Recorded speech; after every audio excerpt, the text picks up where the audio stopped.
Lagi di satu mimpi, Tuhan membawa saya ke dalam satu tempat. Saat itu jubah yang aku pakai, itu jubahnya putih juga. Tapi putihnya seperti kusam. Nah, dan saya tahu saat itu hubungan saya ada yang berkurang di hadapan Tuhan. Kemudian dia membawa saya ke dalam satu tempat. Di sana ada tersedia pakaian. Nah, pakaian ini saya kenal gitu. Dan saya tahu itu pakaian saya. Nah, saya diperintahkan untuk mengganti pakaian saya dan memakai ini. Akhirnya saya mengganti pakaian saya itu dengan pakaian yang ada di hadapan saya. Itu penuh dengan manik-manik ya, kristal-kristal gitu. Saya memakainya. Kemudian Tuhan katakan, pergilah. Nah, perginya ini bukan ke sorga, tetapi pergi untuk melayani. Nah, saat itu saya pergi ke setiap rumah-rumah. Jadi satu tempat ada satu perkumpulan, ada sekitar 5-6 orang gitu. Mereka berkumpul saat itu. Ada seorang perempuan yang merokok. Nah, saya katakan, dan saya melihat memang dia seperti agak frustasi gitu. Saya katakan, ibu kenapa merokok? Dia katakan, apakah memang merokok itu salah? Kan tidak salah, dia bilang. Nah, saya katakan itu salah.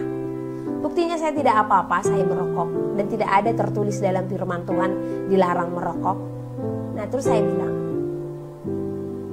di dalam tubuhmu pun itu akan merusak. Dan secara roh pun engkau telah merusak itu semua. Jadi dia katakan tidak masalah. Nah, tiba-tiba Tuhan menggerakkan aku untuk menepuk punggungnya. Di saat punggungnya aku tepuk, dia seperti tertunduk. Nah, tidak lama kemudian dia menjerit histeris.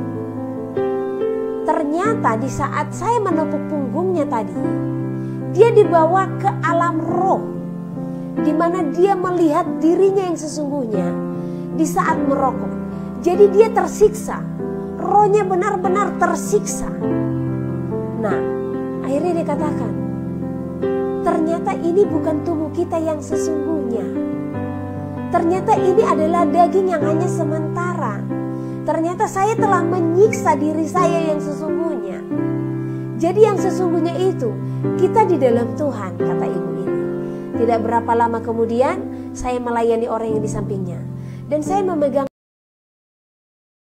mata mereka semua. Nah, satu persatu saya pegangin mata mereka. Di saat saya pegangin mata mereka, mereka itu melihat diri mereka yang sesungguhnya secara roh. Nah, dan tidak lama kemudian orang-orang berbondong-bondong datang. Dan mereka semua aku pegangin matanya. Nah, kemudian aku terbangun. Saya sadar apa arti jubah tersebut. Dan apa arti waktu saya memegang mata mereka. Jadi pelayanan itu bukanlah hal yang tidak kudus, ya. Pelayanan atau pekerjaan Tuhan itu adalah hal yang kudus.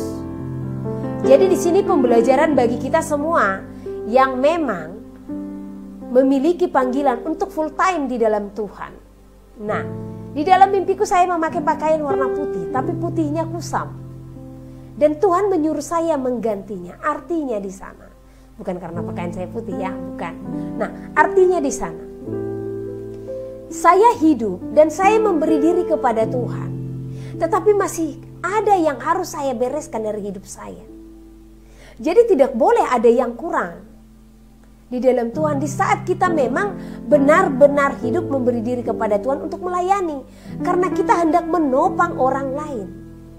Nah, jadi harus kita bereskan segala sesuatu dari kehidupan kita, ya saudara. Nah, jadi tadi kan diganti dengan pakaian yang putih yang benar-benar memancarkan kemuliaan. Artinya, di saat kita hendak melayani, hidup kita ini sudah benar-benar hidup di dalam kekudusan, sudah beres. Supaya apa? Di saat pelayanan tadi, hanya pelan saya berbicara, tetapi berkuasa. Nah, supaya pelayanan yang engkau lakukan, yaitu untuk melakukan pekerjaan Tuhan dan benar-benar berkuasa, maka di sini kita harus benar-benar melayani di dalam kekudusan, ya. Jangan jadi pendusta di hadapan Tuhan. Jangan jadi pembohong di hadapan Tuhan, ya. Nah, jadi karena apa? Impartasi roh itu besar. Efek-efek yang akan timbul kepada mereka itu akan besar. Terlebih kalau mereka belum sesungguh-sungguh di dalam Kristus. Jadi jangan sampai mereka lebih kuat daripada saudara yang melayani, ya. Jadi tadi dibersihkan dulu, pakaian itu benar-benar putih dulu, baru diizinkan untuk pergi. Pergilah katanya setelah baju ini diganti. Jadi di sini yang Tuhan pesankan bagi kita, jangan asal melayani, ya. Selidiki dulu hati. Saya juga kalau merasa ada kurang sedikit, saya tidak mau melayani, ya. Karena pelayanan ini bukan main-main, bukan hanya sekedar profesi, ya, bukan hanya menunjukkan atau supaya dipuji-puji manusia, tidak. Kita melayani itu melakukan pekerjaan yang besar. Pekerjaan bukan diperintahkan oleh presiden, bukan diperintahkan oleh gubernur, tetapi Tuhan sendiri yang memerintahkan. Nah, kalau sudah Tuhan itu sendiri yang memerintahkan, maka kudus. Jadi nggak boleh sembarangan kita untuk melayaninya. Nah, karena harus sesuai antara apa yang kita perkatakan dengan apa yang kita perbuat, supaya setiap orang yang kita layani itu di dalam pelayanan itu akan ada kuasa, ya. Nah, di saat ada kuasa, maka akan terjadi kelepasan, maka akan terjadi karunia, maka mereka benar-benar menerima Yesus sebagai Tuhan dan Juru Selamat, dan hidup mereka pun akan diubahkan, dan hidup mereka akan merasakan sukacita dan damai sejahtera yang daripada Kristus. Haleluya. Nah, itulah pengertian daripada mimpi tersebut.